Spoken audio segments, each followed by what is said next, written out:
You see, if you want to leave a legacy of positivity, leave a legacy, something they can really learn and pass on to their Right. children to understand, you know, what these holidays mean. Just being together as a family, even if we don't have gifts, is a present for me. My kids ask me, what do you want? And I said, I just want you to be here for Christmas. You know, that's my gift from you.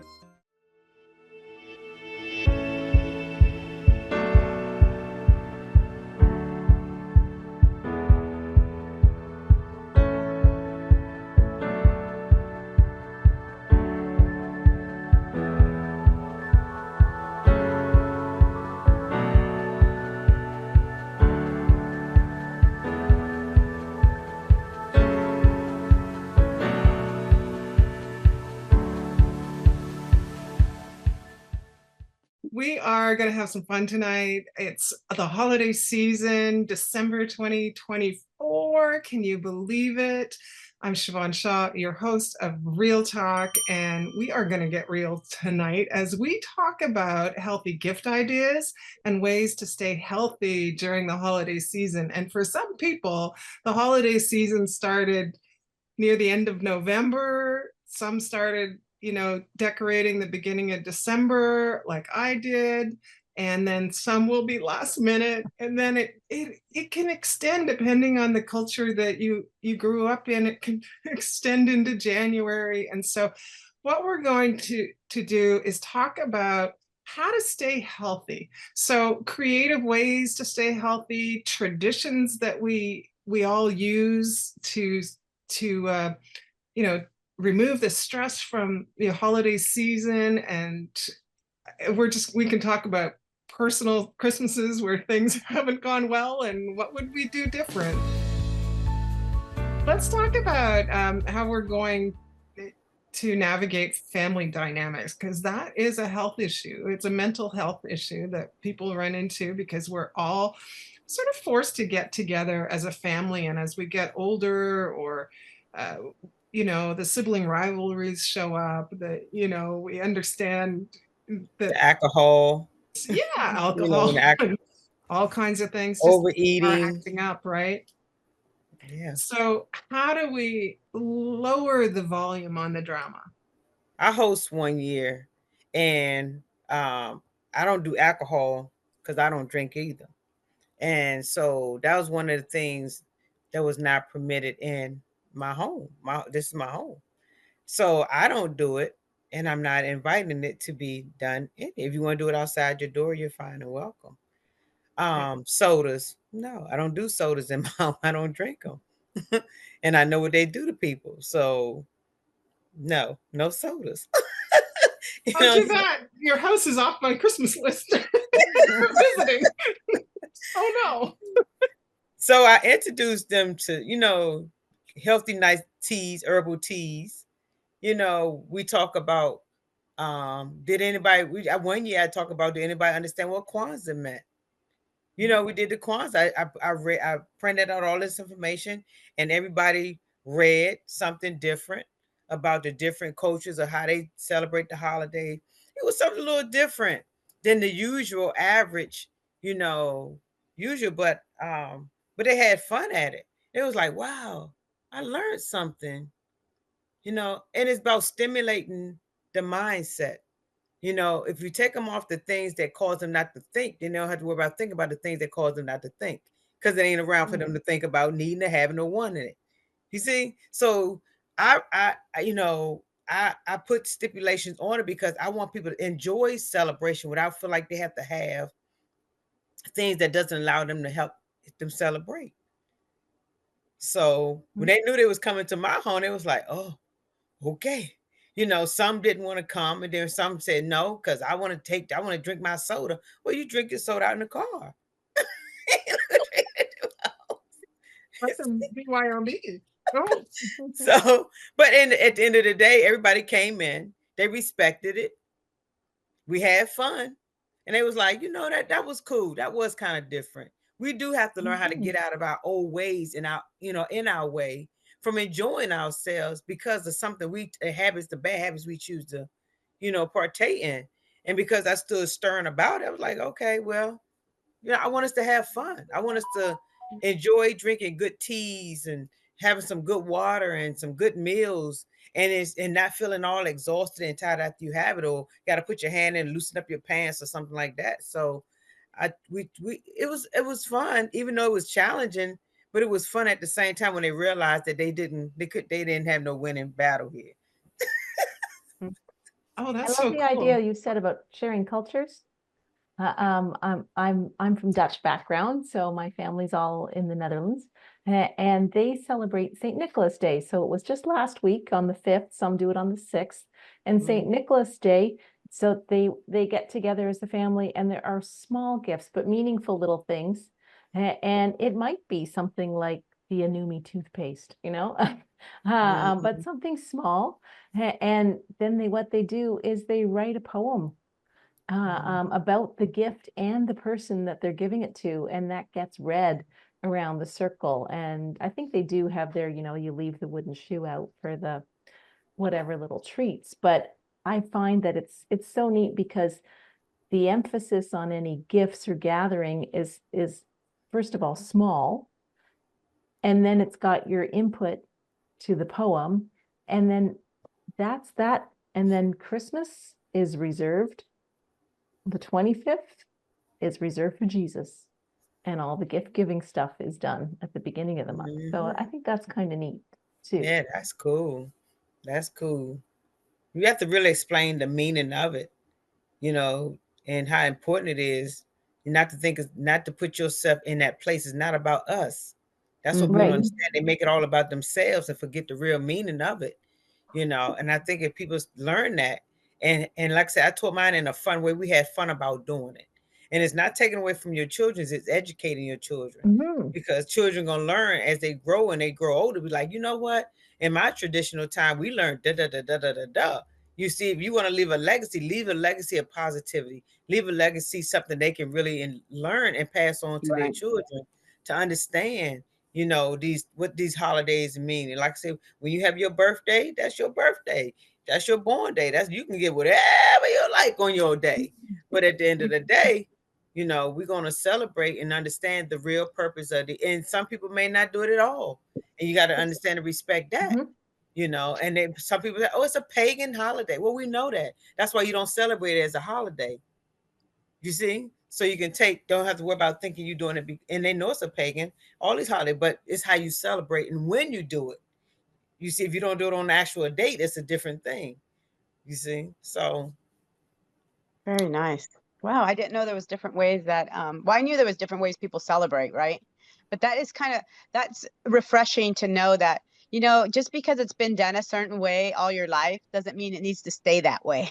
Yeah. You have the power to change it all, and really, just like you can change your DNA by the way of your lifestyle, right? To your heirs, you could change the way they celebrate Christmas too. Or the holidays and all, right? The whole month You of celebrate December. anything. It's how you want to celebrate it. Right. It's how you want to get creative. I know one friend's had a seafood celebration. They had just seafood. It's how you celebrate it. It's all about having fun. Remember they do the ice water challenge? Remember I think a holiday they go and do the ice water challenge where people will run out and jump in the ice water? Yeah. I do that on New Year's Day. Yeah, I do that on New Year's Day. You do that? The polar bear people. The polar bear dipped into Lake Ontario. So again, I live in Canada. It's not warm. I did a cold dip, and that's another thing that's really good to give. It's like you go do your infrared, you go do your sauna, and then you go do the cold dip. And man, I never knew I could hyperventilate so high. I was like, I didn't think I could breathe when I was going into that cold water. But after I was in it for 3 minutes, that's as long as I stayed, it just gave me an energy boost. It was amazing. Endorphins you get even from staying in for just 1 minute. And it will just get you running through the whole day. Like it's so true. If you've never tried that, you guys need to try that. But it is all about learning how to really breathe slowly as you go in the water.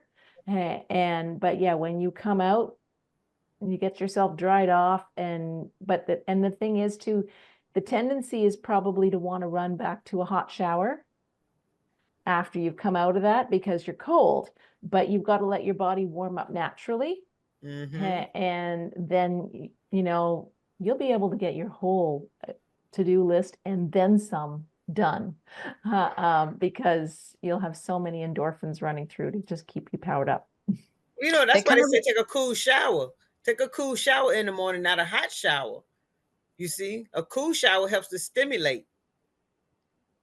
Yeah. You And you know, know, if you think about it too, Dr. Romunda, when you take these hot showers, you're drying out your scalp, causing probably the dandruff, the dry skin, and everything else. And now, tell me this.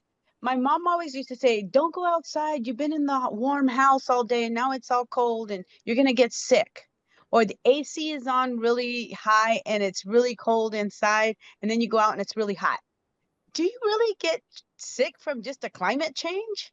let me tell you, I used to cut my hair in the winter, and I it was think short. so. I used to wet my hair in the winter, and it was short. Cold, you know, going outside. Never experienced a cold.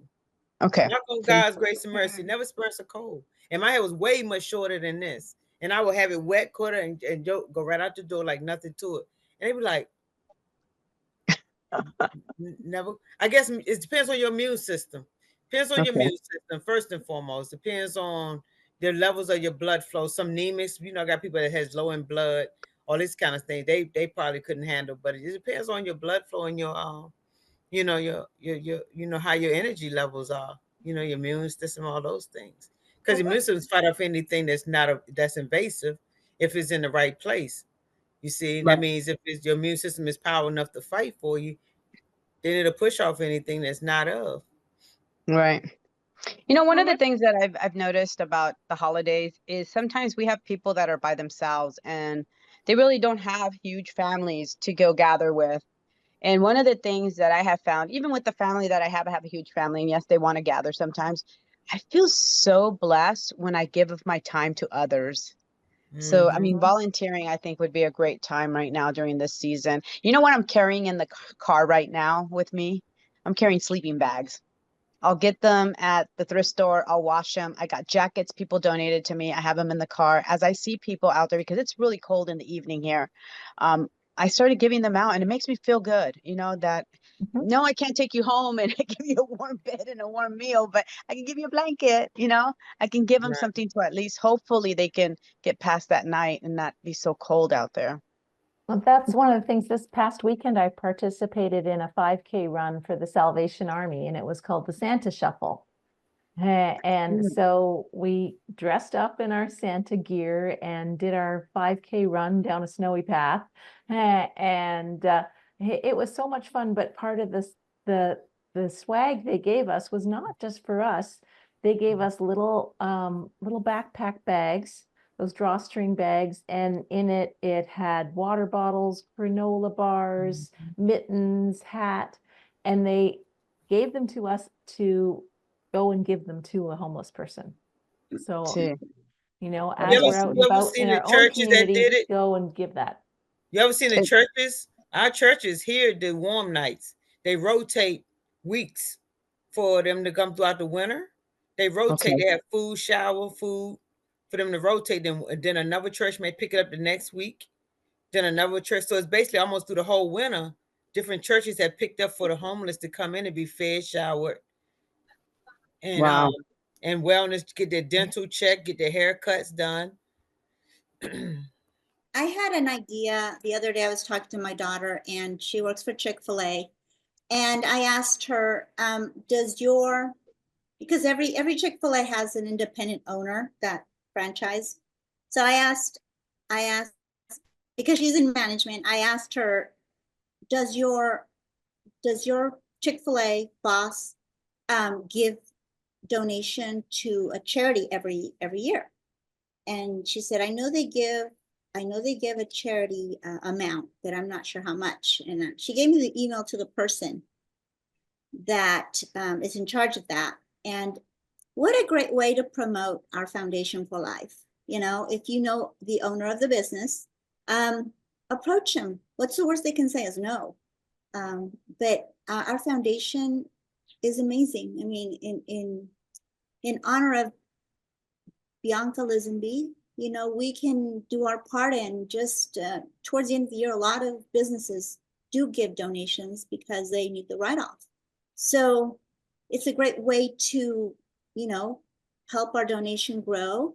And it's a worldwide 100% goes to the foundation. And you'll be amazed when you go to, if you've been to convention, which I know Sonia has, we do an activity for the Foundation for Life. And David Lisenby, Jenna Lisenby, and most of the children, their children do participate. And, you know, it's just nice to know that it's also our foundation as affiliates of For Life. We, you know, we continue Bianca's legacy.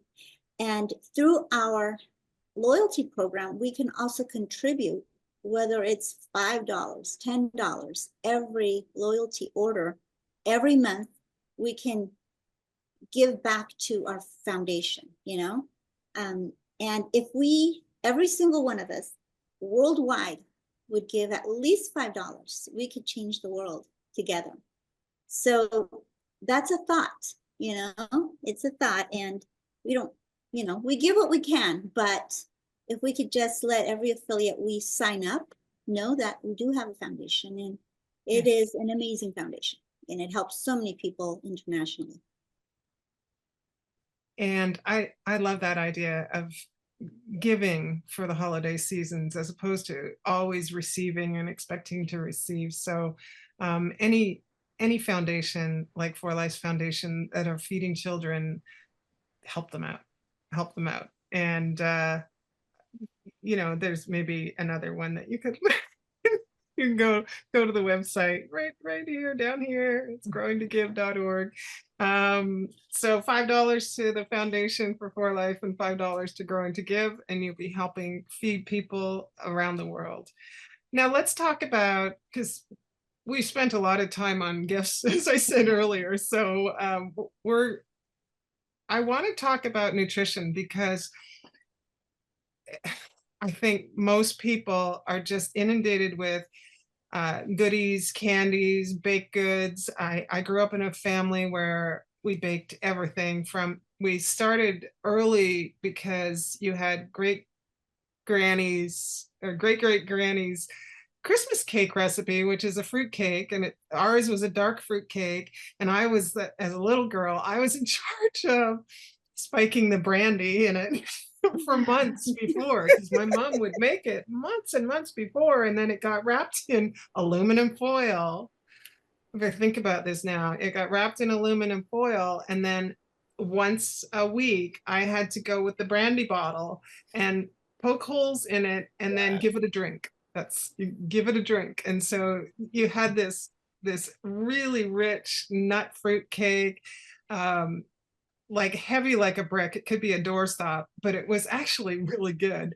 And I actually miss them because I haven't made one in a long time, and I haven't been with my family for a long time to you know, one of my sisters probably makes it still, and that thing was just the beginning of the baking season, right? You know, and then it's the shortbread, and the, you know, my Nana used to make these things with lots of chocolate chips and butterscotch chips and peanuts and some sort of little, I think chow mein, dried chow mein. They were my favorite. I mean, it just went baking, and even like Christmas breakfast was huge, and then Christmas dinner was huge, and I don't know what we ate in between, but I'm sure we ate, and my family was, you know, there was always drinks and appetizers before dinner, and then you had dinner, and then there was coffee and dessert after dinner. I mean, we just ate all the time. But that's not good for us, as I found out after. I mean, you talked, Dr. Romunda, about the alcohol thing. You know, that's a problem for a lot of people, but it also inflames our bodies. So a lot of that sugar inflames our bodies. So what are our choices instead of that? You know, I'm down to just making shortbread, and that's it for our Christmas tradition. But what about people that are still in that, I got to bake all this stuff and I got to put it out and I got to feed my family this because they're going to want it, they're going to demand it, or they're going to go out and buy all this candy. And, how do we change mindsets on that? Like I said earlier, be consistent with what you believe in your own home. That's your house. These will happen. You don't have to come. This is what happened. I don't mind having celebration, but I understand if we overindulge in things, what it causes. And as an educator, they already know I'm not going to give them anything. The ingredients is what messes people up. So when you teach them Yeah. and show them how to, you can still have the same thing, change the ingredients. You don't have to have the white sugar, the white flour, do the Himalaya or the Celtic salt season with it. You know what I'm saying? So you teach them, if you're the person that's preparing the meals, I promise you, when you fix it, what they used to have, and I had my 40th birthday, and I fixed them just what they like, but it was the ingredients that was different. And their food tastes much richer. It was like, wow, this tastes, it doesn't taste heavy, doesn't taste, so it's the ingredients that craves people, the things that they shouldn't have. But when they taste things that give them a little, they didn't feel heavy. They didn't feel like it was overloaded. Even when it came down for the sweets had ingredients. Like I had my mom one year, my daughter was a flag twirler, and she had a banquet that she had to do. And my mom so used to fixing everything with white sugar, white flour, white this, this butter. And my daughter said, Grandma, I need you to fix my banana pudding. My mom said, well, send your mama to the store to get it. The ingredients. So of course, where I went, I got the organic bananas. I got and my mother acted like it was the most complicated thing to make because it didn't have it was the same thing. It's the same ingredients, but it was the healthy ingredients. And she acted like that was them. And so when she finally made it and people ate it, it was like, oh my God, this is so good. My sister said, Mom, what did you do? This tastes good. And I realized it was just the ingredients. So a lot of times we have to introduce people to, you can do what you do, just change the ingredient. You don't have to have pork meat in something. Saying you can just try some, this right here, this rosemary, put this in it. And I think that when you're preparing as the host, you educating at the same time. But you have to be a believer in what you're teaching.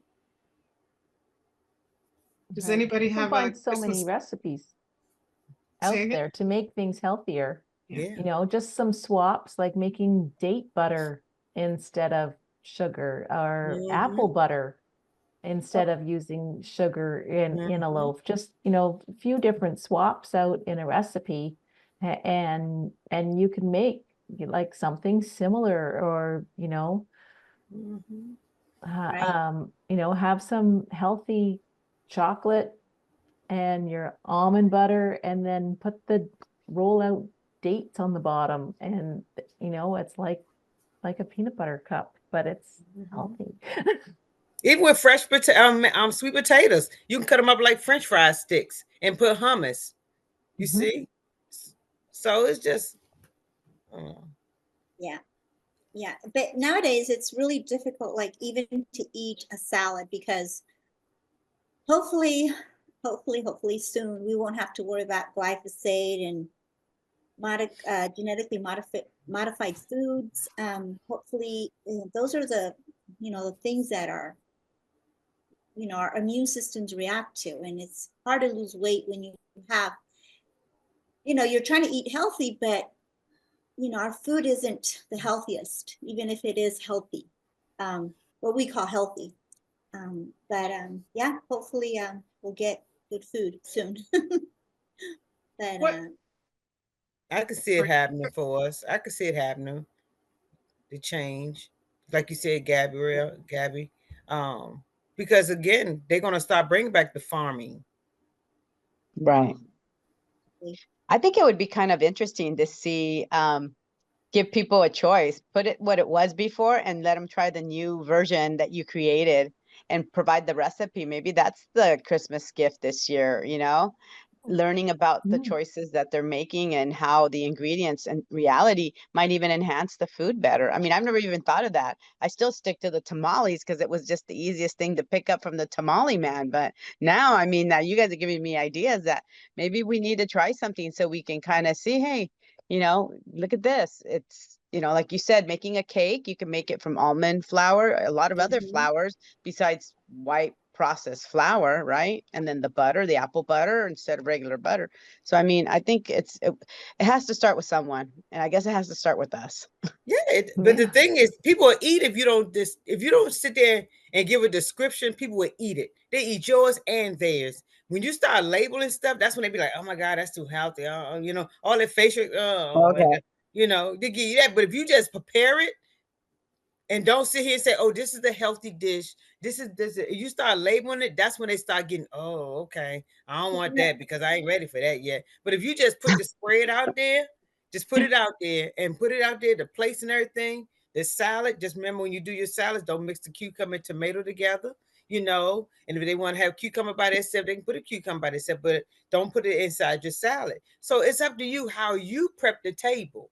Okay. You see, and Cool. don't label the table, just prep it. Just put it on there, but they don't have to know the ingredients is different. Trust me, they're gonna eat it. People eat. They don't care what they gonna eat. You see, it's when you start labeling stuff, when people start backing the head up, like, oh no, that might be too healthy for me. But people eat. Yeah. You're so right. You're so right. There's people that, especially with family, right? They'll be like, "Oh no, Miss Goody Two Shoes just made her special recipe. She's trying to make us all healthy again." Right. I could just see that happening. So I get it. I Trust get me, it happens in my house all the time. it. You know, what are we going to leave Santa and the reindeer instead of cookies? Because when I was a little Carrots. girl, here's one. Gluten free. My dad had so much fun. I think my brother, my dad, my whole crew. I was the youngest, and so I wrote to Santa and I left Santa cookies, but I didn't have any carrots for the reindeer. So I left a note and I told Santa that there was hay in the barn. And I remember my brother coming in from early morning chores. Well, it was probably brunch time for my brother. But he's like, Siobhan, come on outside. And I went outside and Santa had taken me up on my offer to feed the reindeer hay. And it was strewn all over the barnyard. They must have had a party. They must have been so hungry that I was just thrilled. And you know, I was looking after the reindeer too. So just remember that. Look after the reindeer that are coming with Santa, because and make sure it's healthy. You know, hay is good for them. So just make sure it's healthy. Another Good thing fiber. I just want to touch on before we close for the evening is the atmosphere, the energy, the music, the vibes. What, you know, you start to hear the jingles and the, you know, the bells, the Merry Christmas songs, and for me, I love them all, and I think that one of my favorites is when I do go to Christmas Eve service and you hear the different tones of the hymns. There's something about that that just Mhm. soaks into your soul. And you know, if I don't go to a Christmas Eve service, I actually miss it, because there's something about walking out of church on Christmas Eve and there's some magical or spiritual thing happening, and it's the sound vibrations that from the Yeah. bells and the right. I love that. What's something that each one of you loves? So to close out the night, what's your favorite song, or you know, Christmas tradition? I think maybe is the two Well, things you're looking for. Christmas tradition, Oh, you know, as a mother, I like to write a little personal note to my kids, and I do it. I don't do it every year, but it is also good to write them a personal note and let them know that they're a blessing, and you know that they're a gift from God. And I think it's important for your kids to know, Yeah. with your handwriting, you know, make it that personal. Nowadays, sometimes we tend not to, we tend to text what we feel versus write it. And you know, I still have cards that Dave wrote to me years ago, or that my kids made for me when they were in kindergarten, and those are treasured for me, you know. So I know that they'll treasure a personal note from their parents. And, before the Zoom call started, just being together as a family, even if we don't have gifts, is a present for me. My kids ask me, what do you want? And I said, I just want you to be here for Christmas. That's my gift from you. If anything, and they keep asking me, and I'll tell them, okay, if you really want to buy me something, buy me this. You don't have to spend that much money. But obviously, we all have our traditions, and one of them also is we do this for Thanksgiving and for Christmas. After we eat dinner and while we eat dessert, we say what we're thankful for. And sometimes we get emotional, and sometimes they don't want to get emotional, so they kind of just say something that they're grateful for. But it's okay if you get emotional. I mean, that's part of love, right? So anyhow, that's what we do. And Cynthia, what do you do instead of the family drama at the kitchen table, or the the beer belly as you're rolling into bed at night with? What do you Well, love I was about going to say, Christmas? one of the things that I enjoy about the season is we get so busy and we get so caught up, and sometimes we get the feeling of, I have to catch up, like it's the 9th of December today, and you start to feel like, oh, I'm behind. I'm behind in decorating, or I'm behind in wrapping, and you get that pressure. So one of the things I love is just to, maybe get up a little earlier than everybody else, make my cup of tea. It's still dark out in the morning before 7, and go into the living room and just sit there with the tea and only have the Christmas tree with the lights on. Oh, that's nice. And then just have that bit of quiet time to yourself, and just enjoy your hot cup of, tea or whatever it is, and just enjoy the lights and the atmosphere, and calm yourself down, and then maybe do your gratitude journal, or know that, you're not behind.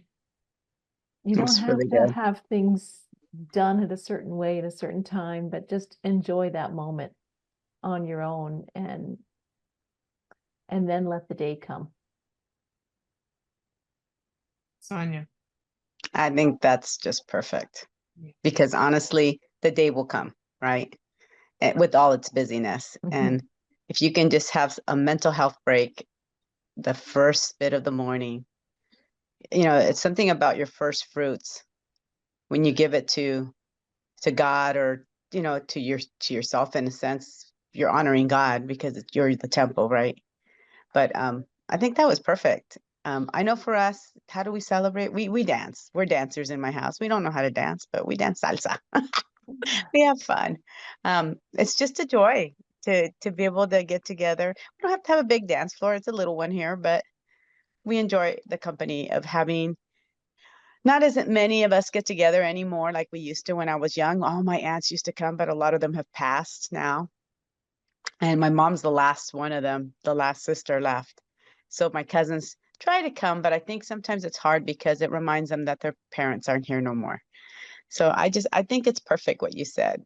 Enjoy your morning time. Get up a little extra early because it is going to get busy during this season. We all know that. And like I said before, if you're by yourself and you feel like you're lonely, and maybe you don't have that busy family, there's somebody out there that needs you and just wants to have somebody to, know and acknowledge them. So go out, take a walk, say hello to somebody. You don't know how you can make their day. So Yeah, if you go out on Christmas and you go for a walk, say Merry Christmas or Happy Holidays, whatever you feel comfortable with right. on that day, because some people may not have anybody to spend it with, and they're walking and they're doing their everyday thing that they always do, and they're spending a quiet, solitude holiday. And the people that meant so much to them, that would have celebrated with them, are perhaps gone, Right. So Even picking up the phone too and calling them, right? Like my cousins, I've never even thought about calling them. Everybody just goes their own way sometimes. And maybe we need a call this year. That's the big thing. Mhm. We're calling people. I don't care what time of the night it is. Call everybody instead of texting them. You know? Texting, I don't even want to read texts anymore. I think I want to talk to people or not at all. Exactly. I want to remind everybody, no matter what's going on in your life, no matter the fights you're having with other people, the hatred that you feel for things going on in the world, if you could create the holiday season all year long in your life and bring love into it, and that magical feeling that we all get at the holiday season, our world would be so much brighter and sparkly. And that's how I love it. So as long as I have sparkly lights in my house, I feel the magic of Christmas and the holidays, and however anybody celebrates the holiday season from Thanksgiving on. I wish you all a very, very merry one. And I want to, on behalf of Dr. Romunda, Sonia Van Hecke, Gabriela Daughtrey, Cynthia MacDonald, and those of our team in the background, and those who aren't here with us tonight, Jillian Murray and Claudia Bajorquez, who you always see, I would like to wish you all a happy holiday, a Merry Christmas, a happy Kwanzaa, happy Hanukkah coming up soon, and happy Chinese New Year, I believe, coming up in January, and Ukrainian Christmas. You can just keep adding that to the list, everybody. So however you celebrate the holidays, have a wonderful one. It is a wonderful world. I'm Siobhan Shaw. This has been Real Talk, and this is where we get real to heal. Good night, everyone.